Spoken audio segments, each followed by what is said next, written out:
So the comment over here was, as soon as the knife comes out, the person without the knife is kind of screwed. Perfect, that's what we're doing. That's the point of today. Me getting to my knife and me ending the fight. Okay? Now, what I think they were hoping for is for me to give them an option for the other person, right? That's a whole different course.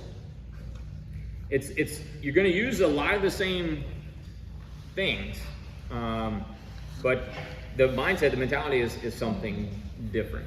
Yeah. All of that said, if somebody is trying to stab you to death with a knife, it's going to suck. I don't care what you know. It's going to be terrible. It's going to be the scariest thing you've ever dealt with, because again, if we go back to what we talked about over there, the mindset, the mentality of somebody that's willing to use a knife against another person, especially another person that's not trying to harm them, is very different than what most of us are walking around day to day. All right? And so I'm going to have to meet that with the same level or greater level of ferocity. But I also have to learn to fight. Like, it just is what it is, man. Like, I don't know how else to say it. I've been saying the same stuff for a long time, and I said it a second ago, and Mike laughed, because it's like, it's the simplest, most basic, like, why should you even have to say this kind of thing? But you do. Learn to fight, and then get better at it. Because there's no super secret ninja squirrel techniques that are going to allow you to just, well, all of a sudden they've got a knife, so I got this cool knife technique. That's ridiculous. It makes no sense.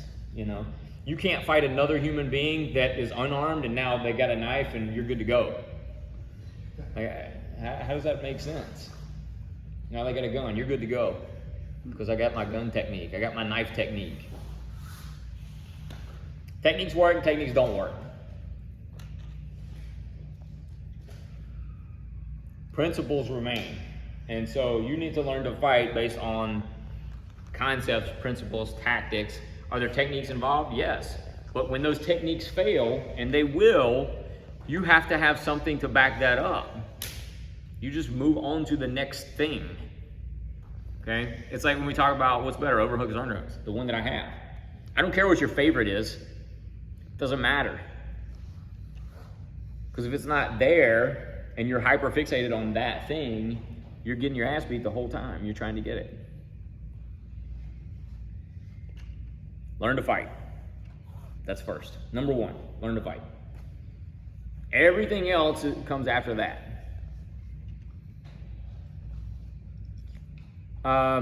Again, if this were a longer course, we would start integrating the two things. So the striking work and the grappling, the clinch work would start working together, to where we're hitting transitions from striking to clinch to blade. But I think you can see, if you've done enough of this, you can see where those things can kind of overlap. Even off of where you're covering and elbowing, maybe from there you go overhook or underhook and go get your knife from a clinch. You move to their back or whatever it is. Something that simple is a relatively seamless transition, just from a training perspective. Again, none of it's going to be easy, but once you learn to fight, it's all technically simple. There's nothing complicated about anything that we did today. It's just you need more time doing it, especially the clinch work. Because it can't be just a collection of techniques. It can't be, well, all right, I learned to pummel, I learned to biceps pummel, I learned to arm drag, whatever.